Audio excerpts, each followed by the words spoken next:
Welcome to Talking Heads on USA Global TV, starring the one and only wonderful Dr. Jacqueline. It's a prestigious place where world-class influencers and experts meet, and where you'll find the most trusted advisors and coaches for all things in life and business. Visit usaglobaltv.com to sign up for our newsletter, get the value you need, and be first in line to learn about events and giveaways and other valuable content. Connect with us. Email Dr. Jacqueline at usaglobaltv.com to talk about how you can become part of USA Global TV. That's USA Global TV, where the doctor is always in. Hi, red.olaughlin here on the Talking Head Show on the USA Global TV and Radio Network. Last week we talked about pandemic health, about 7 weeks worth, and we're beginning a new series today. Talking about mental health, brain health, and mental illness. And there's so many, I'm not going to say conflicting things in there, but there's so many unusual things in there that hopefully in the process of going through these over the next few weeks, we'll have a tendency to increase our awareness, increase our education, so that we understand some of the terminology, exactly what it means and things. So with that being said, let me pull up my first slide today. There it is. And I want to make that screen a little bit larger so it's easier to see. I'm a researcher. I'm not a medical doctor. I've never worked in the pharmaceutical company. I have 5 academic degrees. My first one was in chemistry. I love to research the human body at the cellular level, chemically speaking. I look for cause and effect relationships, treat a cause, fix a problem, treat a symptom. You'll always be treating symptoms. So when I talk about brain health, and that's the focus that we're going to be doing today is brain health. We're going to be delving in deeply into mental illness, mental disorders, and other related terms in there. And as we go through the next couple of weeks, but brain health, what is that exactly? It's the ability to function across several areas: our cognitive, our sensory, social, emotional, behavioral, and our motor domains, our ability to do things, to reach our full potential during our lives without having any of these mental illnesses or disorders. So if we're perfectly healthy, our brain is healthy, our gut is healthy, our heart's healthy, and we're living a good life, and we get down to the end of it, and we're 90 or 100 years of age, and we don't have any mental problems, we're able to do everything we wanted to do, I think that's a pretty healthy life. My dad was probably one who had his biggest problem, I'm going to guess, is that his biggest fear was he was going to die. And I said, Dad, there's a lot of other things much worse than that. And we see people suffering with Alzheimer's. We see people suffering with PTSD. We see people in wheelchairs. I don't want to have somebody changing my diaper for the last 5 or 10 years of my life. There's things that we don't want to have inflicted on other people because of us. So as such, what can we do? Well, when we look about the brain health and what's going on in our country and mental illness, we know that poor mental health can lead to an increase in heart disease, in stroke, even type 2 diabetes, believe it or not. Approximately 20% of Americans have some diagnosable mental illness or disorder. It increases almost double, about 30% in the population that we classify as homeless. 10% of Americans are depressed. However, only about 5% of Americans have something that's really and truly considered serious. But we have a big problem in the States because in physical illness, we know what the symptoms are. Okay, we can take this test, blood test, x-ray, and we can see something and we can point to it and we know from the history that's what it is. But mental illness is not quite the same thing. Mental illness is classified as a disease, but the diagnosis is not always as exacting. And when you get something like an eating disorder, is that a mental illness? Is obesity a mental illness? Is a traumatic brain injury a mental illness? I mean, there's a lot of things out there that weave back and forth across the span of the term mental illness. And when we start looking more in terms of brain health. Now, we have a lot of common risk factors when we start looking at things with our brain becoming more of a mental health issue. Common things are family history, complications, usually due to pregnancy or birth. I mentioned traumatic brain injury, but chronic med overdose, Sometimes we end up prescription med over addiction, and there's a lot of things, alcohol, drugs. But why do some of these things happen? Well, that's the $1 million question. But experts say sometimes it's parental pressure, sometimes it's performance pressure. And there's a new term that I came up with in my research for this that I was not familiar with. It's called electronic screen syndrome. And that is something that is actually a very viable and live symptom that is now being classified as a potential brain disorder. And part of it is the fact that we concentrate so much on that screen in front of us that we sensory overload sometimes. We get just focused on that, and our brains are taken out of our normal view and focused for such a long. It's not people do it in moderation, not a problem. It's those who are ODing, addicted to it, and we see this mainly in the younger generation, kids and things. So there's some big issues there. A lot of problems occur more with women than they do with men. About 50% of them are women, but when you start trying to break down the other ones, they say 37%, but you add up 50 point something and 37, you don't get to 100. So I'm guessing the same problems occur in both. And it seems like most of the time, if you had the tools and you knew exactly what to do, you could probably diagnose a problem as early as 14 years of age in about half the cases. As you get older, 75% of the cases can probably be diagnosed around 24. Most of the time, it's something simple: anxiety, mood disorder. Those are the two biggest things that hit us. But the things that the things that really and truly become a problem are related to lifestyle. And as I look at lifestyle issues, we have a lot of things in there. Obviously, every day we get older, aging is a problem. There are a lot of things going on in our bodies. I wrote a book on it. I identified the two major causes of aging in my book, Secret. I'll cover here at the end of the program. Longevity Secrets to, my brain. One of these things we're going to talk about in a second. It's called memory. And sometimes we can't remember where we put the keys at, but we can remember the person we met yesterday or this morning. So aging, we have it's usually seen by forgetfulness, getting lost repeatedly. Sometimes we see our functional ability decline a little bit. Sometimes aging can also be self-induced a little bit by substance abuse. But when we start seeing aging and mental decline, it sort of increases our mortality rate. Memory, again, it's kind of a subset within the lifestyle factors, but memory is a skill. It really and truly is. And we retain a lot of our memory. We have the ability to train our memory to being better. Vitamin B12 and vitamin D as in dog, are two excellent things that help our memory. But about somewhere around 65 years of age, there's probably, if you had to measure it, some level of our memory starting to be gone. But in reality, our knowledge doesn't necessarily go away, and sometimes it even increases. But sometimes our memory might slip a little bit. Emotional wellness is a big topic. It's how we control our thoughts, our feelings, our behaviors. Those things all deal with our activities and how we connect with others. And that probably and truly is the real genesis of the problem that we're talking about brain health. How well do we live our lives? But in that life that we're living, are we connecting with others and doing well also? Mental illness is a disease. When we start getting to mental disorders, maybe not so.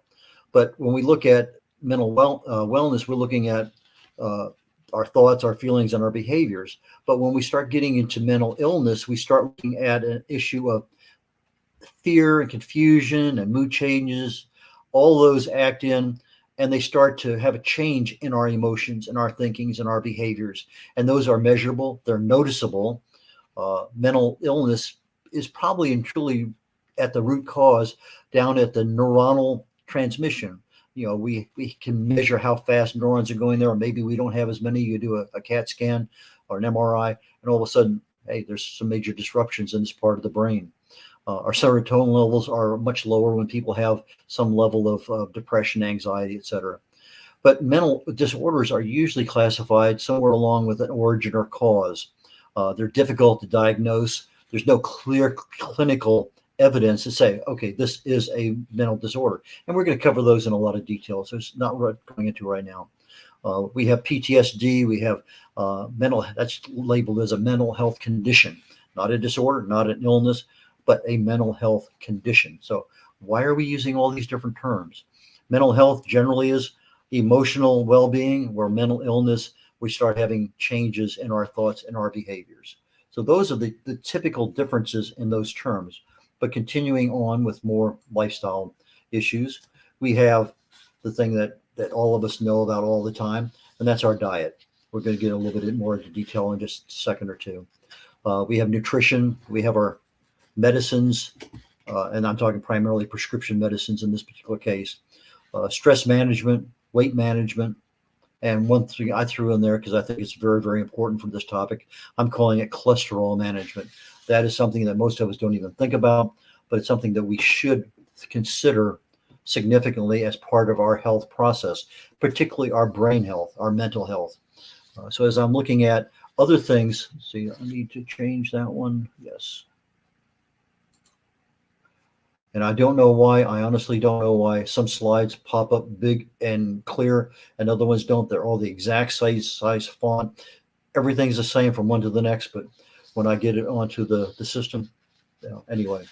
So let's continue on. Our brain health, when we look at exercise, lifestyle factors that can improve or degrade our mental health, can improve or degrade mental illnesses.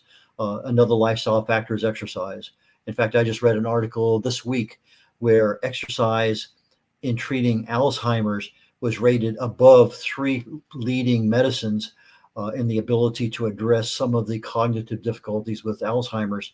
The mere fact that you're getting more blood flow, more oxygen to the brain, it produced in the clinical tests that they were doing that exercise was as effective as some of the primary medicines that are being used. Sleep, that's our body's light switch. You turn it on when we're awake, we turn it off when we're sleeping. When we're asleep, we got to be able to make the repairs necessary for everything that's going on in our life. Smoking and alcohol, we already know most of the issues with that. Social interaction, an area I just mentioned a moment ago when we talk about our emotional health, we're interacting with other people, and I'll go into a little bit more detail, but social interaction is a very critical for our primary health, but it's also very critical for our mental health. Learning is what I consider one of those skills that if we're not constantly learning, we're going to plateau out and then begin to dive just a little bit with regard to our cognitive abilities and things. It's something that it's a choice and we ought to take a look at. So let's dive into some of these individual factors, lifestyle choices. Yeah, I'm looking at my other slide over here. Everything's nice and centered in the slide. Everything's nice, big letters. I don't know what's going on, but regardless, let's talk about it anyway. A lot of good foods for our brain. Dark chocolate, fatty fish. I like salmon. In fact, I'll be having that tonight. Dark leafy green vegetables, berries, nuts, eggs, meat. All those things are really, really good dietary foods to help our healthy brain, to make our brain healthier. But what else do we need with regard to nutrients? Our brain uses glucose or fat as an energy source. So we need some level of glucose, not an overabundance. We need some level of fat. And we'll talk a little bit about keto diets down the road. But more importantly, we need protein. We need electrolytes. We always need hydration. No matter what else is going on, we need that water. I mentioned the fatty fish. Omega-3s are the primary nutrient that's needed for brain health. Magnesium, your vitamins C, D, K, E, and especially the B vitamins, B more so than anything else. Antioxidants, that comes from your berries and other things, your dark leafy green vegetables. But one thing we don't think about very much is choline. Choline is one of those nutrients that really and truly the body needs. We get it from our milk and eggs and dairy and meats, but it's something that the neurons that connect with each other have to have in order to make that connection. So as we look at another aspect of lifestyle, I'm going to jump now into aging. A little bit better slide than the last one I had. But as we age, we can see changes in our brain. Uh, Earlier in life, maybe at 30, 40, we can multitask a number of things and not even think twice about it. You start getting in your 50s and 60s and you find out, well, I can't juggle all those different things at one time. Well, maybe now you're finding out that in your 60s and 70s, that's even more difficult. Sometimes it takes that extra second to bring that thought up. Okay, that's exactly what I want. And I'm noticing that myself. I was at a museum of in Mobile, Alabama recently, and I was talking with a guy there had been in Vietnam same time I was there, and we're talking about things. And it took me a half a second, or maybe not that long, but it seemed to me that extra half a second or second to think out a particular place, something that was going on at that point in time.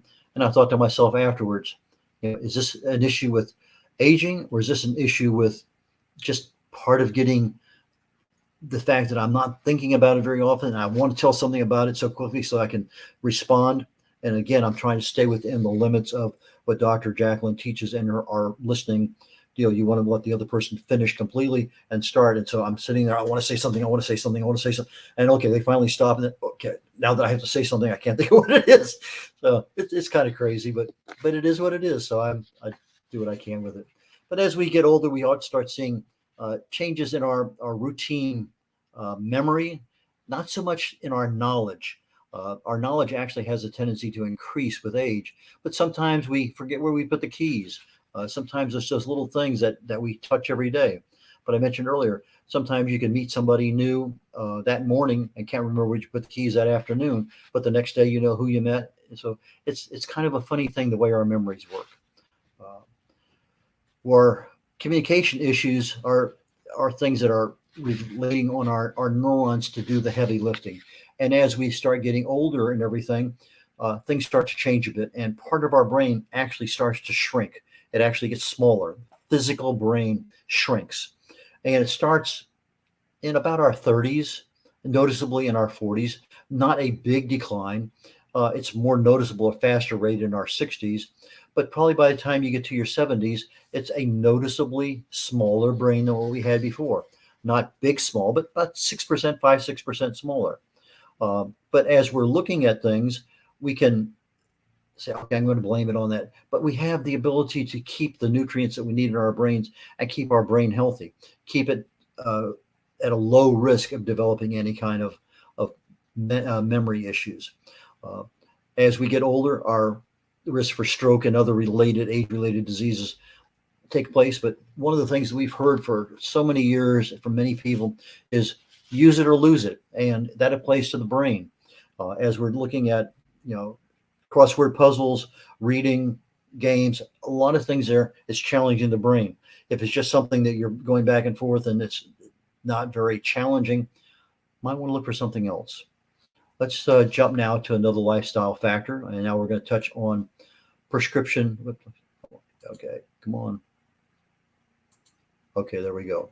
Prescription. Now, it's interesting. That whole slide is totally different than the one I have with regard to arrangement, but it is what it is. We just keep moving along. Prescription meds are good. I'm not going to argue with them. Most of them are based on some kind of natural thing that's out there in the environment. The doctors are legally and morally obligated that when they find a health problem, they have to treat it. And 99% of the time, they're going to go with the prescription medicine because they can't say, go home, lose 10 pounds and exercise 20 minutes more a day. That's not approved by the medical FDA. So they have to give you something. And the prescription meds work pretty well. But every prescription med has side effects. And that's what you need to know. If you're taking a prescription med, you better understand exactly what the side effects are. And you may not have them today. It may be 6 months, it may be a year and a half. But at some point in time, you may have it. And you may need to change that prescription out for something else. And as we go along, newer drugs come out that may have a tendency to be a better fit for you, for your particular situation, medically speaking. So that's something you ought to be aware of. If you're taking a blood pressure medicine, it may work great for 2 years, and then all of a sudden, another pathway in the body overcomes the one that the prescription med is treating, and now you have something else happening. Alzheimer's probably has at least 8 different pathways that I know. You use Aricept as one of the prescription meds to treat this part of the pathway for Alzheimer's, and yet there's 4 or 5 other ones that are growing and becoming larger, all of a sudden Aricept is no longer viable. It's just not working. Well, it's not that it became unusable. It's because something else took over. And so we need to be aware of those things. We also need to be aware of the non-prescription stuff that's out there. Alcohol, for instance, again, a major problem in our brain health. Moderate, not a problem. At least that's what they tell us, and I tend to believe it. There's some people saying absolutely no, you should have none. Well, everyone's entitled to their opinion. I do a lot of reading and research, but there seems to be some value for red wine in small quantities, a glass or two. But again, there's a classification of brain drugs or memory drugs or brain health drugs called nootropics.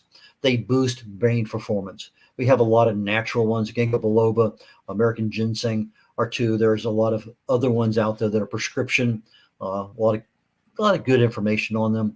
But again, if you're in a problem and you want to talk to your doctor about something, do a little research on nootropics. That's nootropics, nootropics. But when we look at our brain function, the way things work, as we start developing a problem with a brain issue, it's generally something that's interfering with the interface of our neurons. And so long as our neurons are happy and jumping back and forth and doing the job they're supposed to do, everything's hunky-dory. We're in good shape. We're feeling good, having a good time. But now all of a sudden you start taking medicine for something, and they can interfere with that. And it may be something like a cholesterol medicine, an anti-anxiety medicine, antidepressants, anti-seizures, narcotics, beta blockers. All of those things have a major effect on the processing of the neurons in our brain. And so if you're on those and you're starting to have some, let's say we talked about our motor skills, we talked about our behaviors, we talked about our thinking ability, it might be something to talk to your doctor about, saying, hey, are any of these drugs potentially interfering with my brain health, and what can we do about it? One of the things we do have the ability to control is our stress. I've said many times on these shows that it's not what happens to you, it's what you hang on to. So if something happens to me and somebody's standing next to me and that other person just grabs a hold of it and won't let it go, it's going to affect you. It's going to affect your physical health. It's going to affect your mental health. Let it go. There are a lot of things you can do. Exercise is probably the easiest. A smile, laughter, those are things that can tamp down that stress. But the longer we hang on to that stress, the more hormones that we make, cortisol and stuff, that when they build up, it's not good for our long-term physical health, and it's absolutely not good for our long-term mental health. So those are things that we need to be looking at. But when we talk about stress management, we're talking about our emotions. We're talking about how well we control those. We talk about our ability to maintain our metabolism, our memory. Those are all things that stress has a problem with. Why? Because stress goes right to the hippocampus. That's that part of the brain where our learning and our memory emanates. And so when you start looking at attacking those two areas with stress and building up cortisol and other hormones, then we have problems. Well, some people say, "Oh, I'm not stressed. I've never had. I can deal with it." But we all are stressed. It's just there, and we can see increased tension. We might be able to feel increased pain, especially a headache, maybe some soreness, blood pressure. If you're measuring it, it's going to be higher. Our energy levels are going to be a little bit lower. We're going to have maybe a little difficult concentrating. And if you really start having difficulty breathing, very definitely see your doctor, because that is a major, major problem in so many different ways. But there's another term in our brain that our brain can make those adjustments as things are happening on the fly. It's called plasticity. It's the ability of our brain to make those changes, those repairs that are needed. And so as we're looking at brain plasticity, we have a lot up there that can work very well in just about any situation. And so we need to be able to protect the things that we need to protect and get those things out of there. In other words, when we're sleeping at night and the body is purging itself of toxins, the brain is doing the same thing. It's getting rid of those toxins that are throughout our body. That's why sleep is so important. We'll be talking about that in just a second. But stress is so easy. There's exercise, breathing, just Google or go into YouTube, EFT is what I love to use, emotional freedom techniques. I find that one to be one of the most effective for me for relieving stress. But if you can't run, walk. If you can't do anything else, practice some breathing. If you're in a chair, turn off the TV for 5 minutes, take a deep breath, hold it to the count of 10, gradually let it go. Do that a half a dozen times. There are many, many, many ways of getting rid of stress, or at least allowing your body to let it drain out. So that's something that really does need to be addressed. I'm going to say daily. I'd like to say hourly, but it's if you can address it morning, noon, and night, that's a major improvement in your life. Weight management, okay, a subject near and dear to my heart. I've been overweight now for a little bit of time. It goes back and forth. But as we look at weight, it affects our brain volume. It affects our executive functions, how our brain actually works, the development of our cognition. And as we start looking at, if we're carrying around a lot of weight for a long period of time, it increases our mortality risk. It increases our blood pressure, increases the risk for cardiovascular disease, increases our risk of stroke. As we start losing weight, it takes the strain off the blood vessels. So instead of being pushed in, now the blood vessels can relax. You get more blood through, more oxygen to the brain. Obesity, when we're looking at it, it really deals with the hippocampus that's not very big in our brain. And again, that's what controls all of the executive functions of our brain. So if we're looking at a brain-related disorder, and obesity is one they're calling a brain-related disorder, not a mental disorder, but a brain-related disorder. Again, terminology. But as we start looking at those things, we wouldn't think that somebody being 40, 50, 60 pounds overweight is a super big deal because we see it a lot. We think that they may not be healthy, yet somebody who's slim and trim can have high blood pressure and a half a dozen other problems. Just because you look at somebody doesn't mean they have a problem if they're overweight. But it does mean that that extra weight you're carrying can affect your physical and mental health given a long enough time down the road. And those are things that we need to look at and be able to adjust effectively down the road. My new topic that I want to talk about next is cholesterol management. Okay, the cholesterol is one of these terms, 40 years ago, nobody cared. People, they had 800 cholesterol. Maybe a doctor took them, put them on something. But the 200 and 300 and 400 that we see nowadays, nobody cared about until the pharmaceutical industry came up with a drug, statins. And then all of a sudden, okay, now we got to do it. I literally last week I had my annual physical. My cholesterol for most of my life ran around 104 to 114, exceptionally low. That's total cholesterol. It took me forever, and I'm talking about years and years, to find a doctor that would say, okay, what is too low? Well, it turns out that anything under 90 is too low. But it took a long time to find out because it's not one of the topics that's easily found. But as I started doing more and more research, I'm finding that things are arbitrary. Okay, if you have a ratio, let's say my cholesterol, let's say it's 250. But if I have a ratio of my total cholesterol to my HDL, there are ratios that it doesn't matter what your total cholesterol is if your HDL levels are high enough and the ratio is fine. So it's not a cut and dried, it's a ratio. And as you look at statin drugs, they have a lot of bad side effects. But one of the side effects they have is they shut down the body's production of coenzyme Q10. And as such, coenzyme Q10 is needed in every cell in the body, just as cholesterol is needed in every cell of the body. So all of a sudden, you have a pill that you're taking that's shutting down the body's production of that. Means that you have to get all that CoQ10 from an outside source. Well, cholesterol is an interesting animal with regard to our human physiology, because we can take it in the foods we eat, and that's the trans fats and the omega-3s and the saturated fats and those things that are in there that build up triglycerides and whatever. But the issue is our bodies make it, our diet adds to it. If we add a lot from our diet, our body makes less. If we take it away, our body makes more. So some people give up all of those saturated fats and their cholesterol is still up at 300 because the body's making it. Everybody's different, and that somebody puts you on a statin medicine and all of a sudden you got a cardiovascular disease. It's a round robin of things. So understanding the side effects are super, super critical. but every person is a little bit different.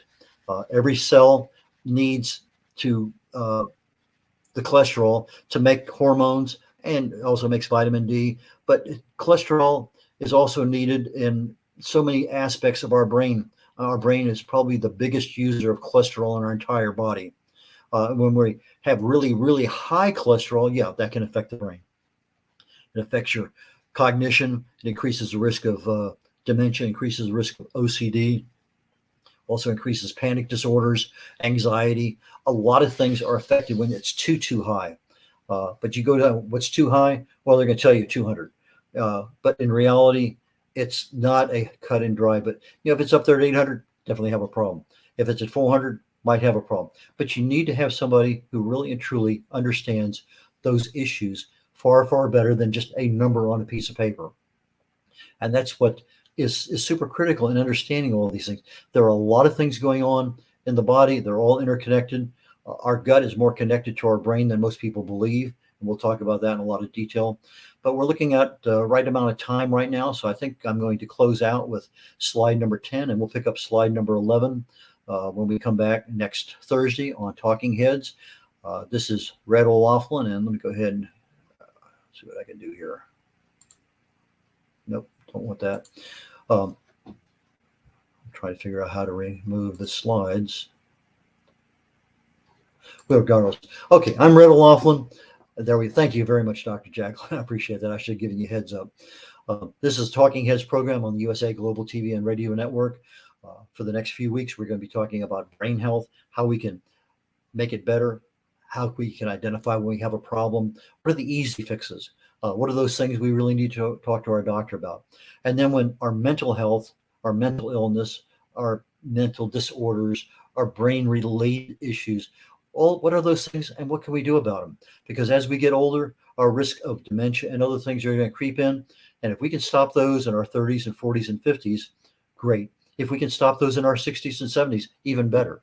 But that's what I plan to talk about as we're going forward. And I appreciate your time, and I look forward to seeing you next Thursday. Again, Red O'Laughlin, take care, and we'll catch you next week on the USA Global TV and Radio Network on Talking Heads. Bye now.